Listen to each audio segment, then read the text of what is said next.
I think that we're kind of in what I would call like community solar 2.0. When community solar started, the majority of those projects were subscribed by large commercial offtake. School districts, municipalities, corporates. The more that we and legislators have thought about community solar, and really the promise of it is to provide benefits to the people that can't install solar on their own home or building. Whether they're renters, whether they don't have the upfront capital, to put it on their roof. Community solar is there to address those challenges.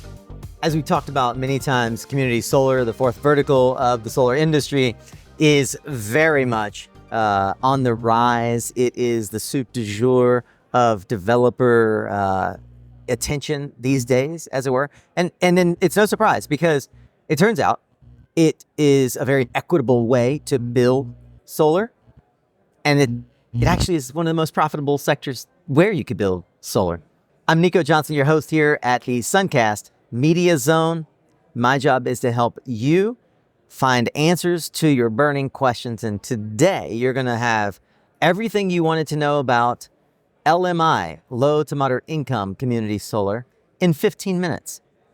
We're live at the Media Zone at the Midwest Solar Expo, brought to you by Simplified Solar. And I'm joined by industry expert, longtime solar warrior, and podcast friend, Eric Pasi. Eric is the partner and CEO of Enterprise Energy. I almost forgot the name. Yeah. So new to me. It's not new to you. It's new to a lot of people. That's It for is. sure. And today we will dig into not just community solar at a macro level, but how LMI as a subcategory for community solar is gaining momentum and what you need to know about it. Eric, thanks and welcome to the show. Thank you so much. I'm so excited to be here. I was talking with Jake Rosemarin before this, who Antenna Group puts this show on. Yeah. About 10 years ago when we started it, I was on a panel talking about the growth of community solar in Minnesota at that time. And to be back talking about the next 5 years, it's like a moment where you're just like, perspective. It is. And you've just come down from a panel on community solar where you, among a panel of other esteemed colleagues, talked about what's going to happen over the next 5 years, what should we expect. And I know that you dug particularly deep into the data that WoodMac and others have proffered about, what they might say the market is going to look like. So I'd love it if you would give us a sense. Let's kind of start from the top down. What does community solar look like in the coming years? Right. I think that we're kind of in what I would call like community solar 2.0. Mm-hmm. When community solar started in Minnesota, at least, this was dating back to 2013, the majority of those projects were subscribed by large commercial offtake, school districts, municipalities, corporates. And the more that we and legislators, have thought about community solar, and really the promise of it is to provide benefits to the people that can't install solar on their own home or building, whether they're renters, whether they don't have the upfront capital, to put it on their roof. Community solar is there to address those challenges. And so, talking about community solar 2.0, Illinois is really where we are now in Chicago, beautiful city, the Midwest leader in community solar. It has overtaken Minnesota in development, and rightfully so, with the passage of the Clean Energy Jobs Act several years ago. We're now in this new paradigm where community solar is from a regulatory standpoint is really we're developing projects specifically to address the energy gap and these issues, which is a requirement in many states. So you mentioned WoodMac, their projections really over the next 5 years in Illinois are about a gigawatt. It's like 996 megawatts. Sure. And I think in taking the temperature of the room, we all think that that's woefully low. Yeah, very conservative. But it still projects that Illinois is going to be roughly half of all community solar. Correct. Which is mind-boggling, given how much community solar has been deployed in New York as well. Right. And these numbers were mainly focused on the Midwest. Yeah. Right? Oh, okay. So, fantastic. So this was basically, we're talking about Minnesota and Illinois accounting for about 1.4 of the 2 gigawatt projection. Okay. I get it. So that's only focused on the Midwest. Only focused on the Midwest. How does that fit in the broader context of the whole U.S.? So the Midwest actually, Illinois and Minnesota are two of the top 5 states for community solar. We all know the story about New York and what has happened there, and Massachusetts, one of basically the original state for community solar. Yep. Don't tell Colorado. Don't come at me, Colorado fans. And we all know, at least from the projections over the next 5 years, where we're likely to see a lot of growth, which is people are the promise of California, right? Yeah. Is there, but in the Midwest specifically, Illinois, Minnesota leading the way. WoodMac, kind of for the balance of those 600 megawatts, is looking at, and these are prospective states, Ohio, Michigan, and Wisconsin, kind of being the next potentially big 3 states. And if any of those were to move forward, I think in particular Michigan and Ohio, that 2 gigawatt projection is going to be, surpassed by 50 to 100% potentially. Sure. Between the two of us, we could name developers who already have a pipeline in excess of 2 gigawatts. Oh, yeah. That they very much anticipate, most of which will get built. And I would say that this is WoodMac softballing the numbers right now to not underestimate, to not overestimate. Yeah, I would concur with you that 2 gigawatts is a very conservative estimate, given what we've seen here at the conference today. Just the number of developers walking the floor, the number of folks that I see that are looking at not just community solar, but solar in general, and community as the tip of the arrow for them as their expansion model into solar. It's a very an easy transition for them because of how the market works in particular. So let's take it a level lower. I had Garrett Nielsen from CETO on. We talked a lot about how they're looking to help with siting issues and interconnection queues, only 2 of the problems that plague the solar development process. One of the things that community solar promises is this idea of solar for all, access to underserved communities that otherwise won't be able to pay for clean electricity in the traditional sense on their own rooftop. Could you give us a definition of LMI solar? And let's start to unpack a little bit what LMI solar specifically related to community solar means. Yes. The acronym stands for low and moderate income. That's LMI.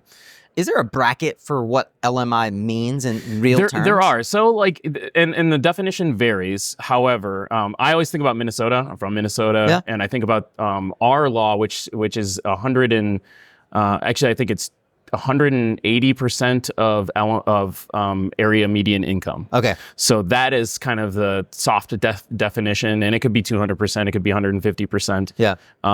But that's kind of where this industry, where legislators and policymakers are wanting us to focus. Yeah. And so we've seen it in Illinois through CEJA. We saw it last year in Minnesota with the kind of revamp of that program. Yep. Now requiring essentially 51% of all subscribers to be from that income category. Yep. And we're seeing that in other places as well, like California. Yeah. And for us, and for me in particular, it's a mission thing.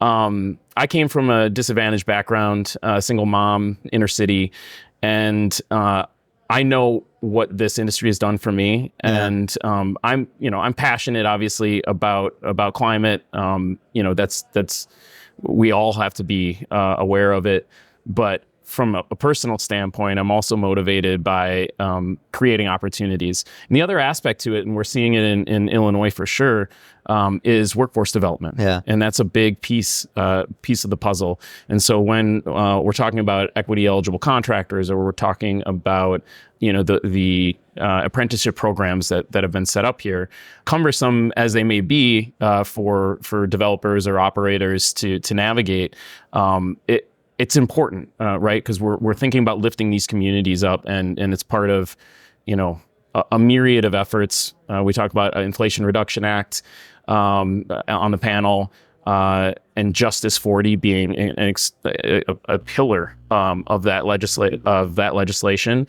and which is that 40% of all dollars should be going to these disadvantaged or marginalized communities. Right. And I think it's both admirable. It's the right thing to do. And personally, I guess I'm motivated by it. You use a term that I wonder how many folks understand, an equity eligible contractor. Could you define that? Yes. So in Illinois, the legislators are trying to strip away, I think, some of the maybe arcane demographics of people of color, and really trying to focus in on who are the individuals that would benefit from additional support through incentives, essentially. So an equity eligible contractor is a person that is either a product of the foster care system, a person, a returning citizen from incarceration, or somebody that lives in an energy justice community. Within Energy that, justice community is similar to opportunity zones. It's a pre-described area Yes. on a map that says these are communities that we want to invest in. Correct. Yep. Yep. Okay. Yep. And so folks that are equity eligible people can become equity eligible contractors. Those equity eligible contractors are prescribed to receive a certain percentage of all the recs that are available within the Illinois Shines program. How do you determine the third piece if they're an equity justice zone? Is that what you call it? Yes. Can I simply set up my headquarters in an equity justice zone? So you cannot. You would have needed to reside there for a certain period of time. And this was a relic of the state's marijuana law, where they wanted to incentivize, disadvantaged ownership of marijuana facilities or licenses. Sure. And so they identified these areas primarily through census information. Sure. These geographic areas essentially are areas where you can be an equity eligible person. Okay. How does the incentive part of the program work? Maybe we talk about Solar for All and the Greenhouse Reduction Fund, specifically GHG, Greenhouse Gas Reduction Fund. But I want to be able to package maybe in a 5-minute conversation exactly how the incentives work within this program as distinguished from other programs. And maybe we'll use New York and Illinois as the two examples that we can take a look at. Illinois is it's a very unique state, right? This program doesn't exist really anywhere else besides Illinois. And really what the legislators were trying to do is uplift people from these areas. I think that if we're going to compare and contrast, I would just there aren't any real extra incentives necessarily in New York to being a person, an equity eligible person. Yeah. There's no definition for it there. But they have aspirations. New York has aspirations to address the energy gap as well, and they have their own specific programs to do that. In Illinois, eventually 40% of all recs that are doled out within the program, that's both for rooftop solar, all the way up to community solar. Yeah. Will go to equity eligible contractors. Okay. And so it's a really unique and interesting program, and one that developers really need to be aware of as they operate in the state. Because conceivably they could be expecting a certain level of recs and they simply aren't available because they don't qualify. Yep. Even though they've built a full qualifying facility, they, as a contractor, don't qualify. Yes. And Illinois has set up other guardrails too. There's what's known as the minimum equity standard, which relates to the workforce on any particular project. There's reporting requirements in place that developers, or I should say operators and contractors must have a certain number of folks that qualify for the minimum equity standard, and that's creating outreach into these communities that may not have otherwise have happened. That's another unique aspect really of the Illinois program. How does subscribership work within the LMI Community Solar program? Is it different from other programs? Is it the same? Are there any incentives or tiers? Yeah, states are really trying to align with the federal definitions as being a guidepost, right? So the requirements for LMI subscribers is matching kind of the bonus IRA tax incentives. And so, we're seeing that being 51% in most cases. There's a 51% requirement I mentioned in Minnesota, 51% requirement in California. And what's the corollary incentive if you get that 51% LMI? So in Minnesota, it's just that you need that threshold to do business. Okay. Like you need to commit to that as an operator and developer that the project will support at least 51% LMI households. In Illinois, there's not necessarily a requirement to do that. However, it's understood that for the most part, when you're looking at the price to compare and the bill credit, really serving residential customers is the way to go. There may be some instances where you have small metered commercial accounts. Yeah. But for the most part, developers are working with aggregators like Solar Simplified to resource or onboard those subscribers. Yeah. I'm wondering if you could be a little more specific about the dollar amounts or the discounts applied. Yeah. Yep. So for most, in order to qualify for the federal incentive, the LMI subscribers need to have at least 20% discount. Okay. So guaranteed 20% guaranteed 20% discount to the bill credit rate. And so what you see, some and this goes to the owner operators. Requirements, right? Like, are you going to have 51% at a 20% discount, and then the remainder at a 10% discount, right? Or is it just all going to be 51% 20% discount? That's up to the each individual operator, of course. But we're seeing also institutional anchor subscribers kind of filling up the balance in those cases. So like in Minnesota, there's an incentive to work with public benefit organizations. So that includes like nonprofits, it includes municipal cities or school districts or state agencies as being qualified to have like a slightly higher bill credit rate than say like a corporation. What else do you find folks getting confused about or misunderstanding with regards to specifically LMI community solar that we haven't touched on? Yeah, I think, developers, and I'm going to be honest, like, at the outset of when I started in community solar, the bulk of our subscribers were large institutional, subscribers, investment grade, right? And as the industry has gotten much more comfortable, and this is mainly on the asset owner standpoint, much more comfortable with, the profile of LMI subscribers, low moderate income subscribers, it's opened the door to, us essentially creating laws around this concept. And I think that any community solar program moving forward is going to have this aspect baked into it. Yeah. Because what the public, really demands, and what lawmakers are really wanting to do is address some of these equity challenges that we've had, systemic challenges through community solar.